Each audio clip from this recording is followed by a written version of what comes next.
دو عورتیں کس کی بارگاہ میں گئی؟ بولو سننے کی بہنوں، نبی کی بارگاہ میں گئی۔ اب نبی سے انہوں نے اپنے مسائل رکھ دیے، رکھنے کے بعد آقا نے بتا دیے، بتانے کے بعد آقا نے ان سے کہا تم اپنے مرے ہوئے بھائی کا گوشت کھا کے آئی؟ دونوں چپ، آنکھوں میں آنسو تیرنے لگے۔ آقا کون بہن اپنے بھائی کا گوشت کھا لیں گے، وہی مرے ہوئے کا؟ نبی نے فرمایا تم اپنے مرے ہوئے بھائی کا گوشت کھا کے آئی؟ دونوں عورتیں کہنے لگی آقا نہیں کھایا۔ نبی نے فرمایا کھا کے آئے ہو؟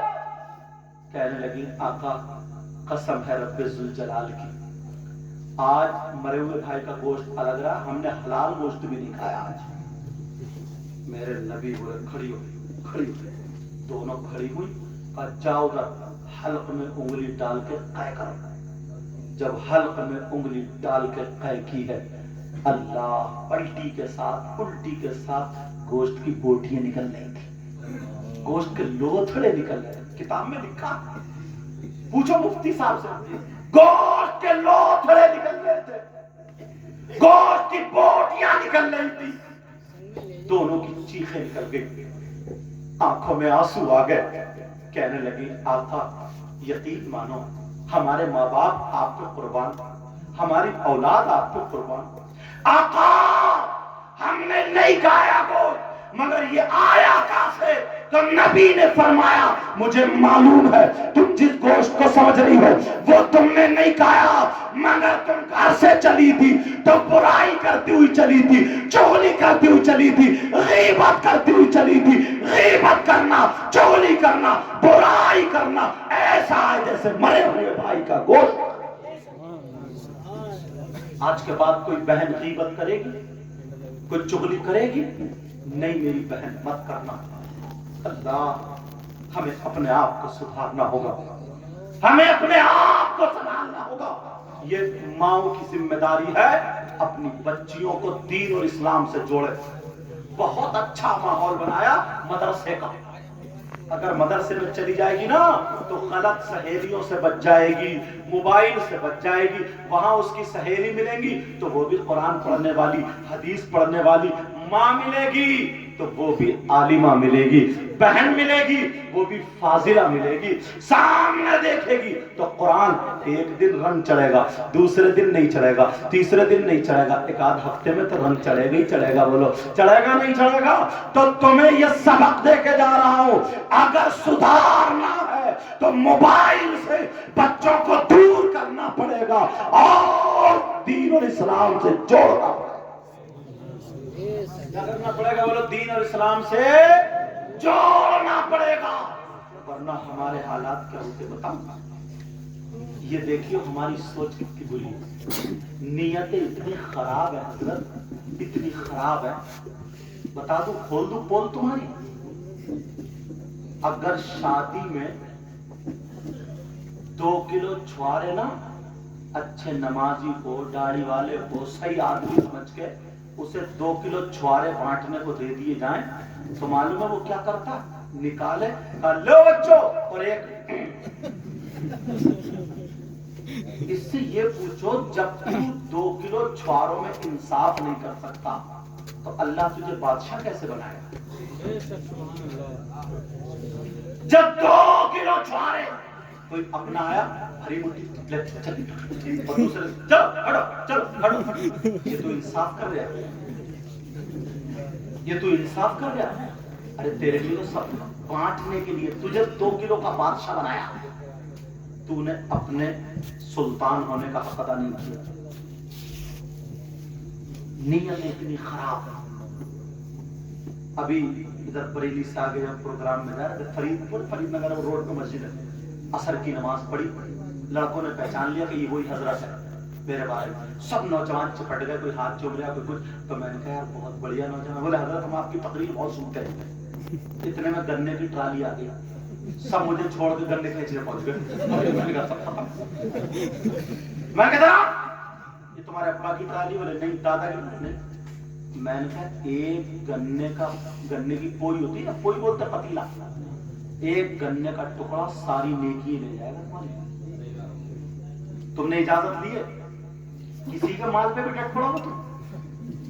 اور بعض تو اتنا بدتمیز ہے، بھینس اپنی پل رہی ہے، برسین حاجی جی کا کٹ رہے ہیں۔ سوچنے کی بات، نیت خراب۔ عورتیں ہیں، عورتیں سب سے زیادہ مضبوط رشتہ کس کا ہوتا ہے؟ شوہر اور بیوی کا۔ وہ اپنے ماں کو چھوڑ کے آتی ہے، بھائی کو چھوڑ کے آتی ہے، بہن کو چھوڑ کے آتی ہے، 20 سال جس گھر میں رہی سب کچھ چھوڑ کے آتی ہے، سر سے لے کے پاؤں تک پورا وجود شوہر کے حوالے، مگر بعض اتنی غداری پہ شوہر کے پیسے چرا لیتی ہے، کبھی 200 مارتی ہے تو کبھی 500 مارتی ہے، اور بدنام کر دیا جنات۔ وہ کہہ رہا پتہ نہیں یار پیسے کہاں گئے تھے، کہہ رہی میں نے ڈنڈ دیکھا تھا، ڈنڈ۔ اندازہ لگا جہاں دل کا سودا ہو جاتا ہے۔ میاں بیوی کا رشتہ کتنا قریبی ہے، دل کا سودا ہو جاتا ہے، بک جاتے ہیں، اس کے باوجود بھی چوری آتی ہے۔ نیتیں جب تک نہیں سدھریں گی، جس قوم کی اگر نیت اچھی نہیں ہوگی وہ قوم کبھی آگے نہیں بڑھے گی، نہیں بڑھ سکتی۔ یہ جو علماء نے مدرسے نکالے نا لڑکیوں کے لیے پڑھانے کے کے لیے، یہ جوتیوں کی فیکٹری بھی بنا سکتے تھے، ہم لوگ کارخانے بھی بنا سکتے تھے، سب کچھ کر سکتے تھے، مگر یہ تمہاری اولاد کو سدھارنے کے لیے ایک دن نہیں، ایک مہینے میں، ایک سال میں تو رنگ چڑھے گا۔ اسے پتا تو چلے گا نا شوہر کے حقوق کیا، بیوی کے حقوق کیا۔ اگر وہ مدرسے میں پڑھ کے آتی تو عالمہ کہتی، عالمہ سر پہ ہاتھ رکھتی، کہتی بیٹی اب تیرا نکاح ہو رہا، سن لے، پیغام لے کے جاؤ۔ وہ عالمہ کہتی مردوں پر سب سے زیادہ حق اس کی ماں اور باپ کا ہے، اور بیویوں پہ سب سے زیادہ حق اس کے شوہر کا۔ اور وہ کہتی سن، بیوی کو شوہر کی اجازت کے بغیر گھر سے نکلنا جائز نہیں۔ ہماری تمہاری بیویاں اجازت لے رہی ہیں، یہ جتنی آئی ہے سب اجازت لے کے آئی ہوئی، اجازت کی بات کر رہے ہو، اجازت لے رہی ہے۔ کہہ دو کمیٹی والا تمہارے گھر کی بات، اجازت لینے کی بات کر رہا، تم گئے دھان لگانے، یہ بھی محلے میں آگ لگانے، یہ اجازت ہے۔ اور مدرسے میں پڑھنے والی ہوتی تو تم جاتے دھان لگانے اور یہ سورہ طہ پڑھنے بیٹھ جاتی، یہ سورہ نور پڑھنے بیٹھ جاتی۔ اگر اسے پیار برستا تو اسے سیدہ فاطمہ یاد آ جاتی۔ وہ عورت سیدہ فاطمہ فرماتی ہے سب سے زیادہ عورت کے پاس قیمتی چیز کیا ہے؟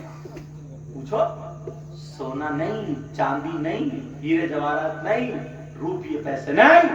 مدرسے میں پڑھنے والی ہوتی تو سب سے زیادہ لڑکی کے پاس جو قیمتی چیز ہے اس کی شرم و حیا، غیرت اور عزت ہے۔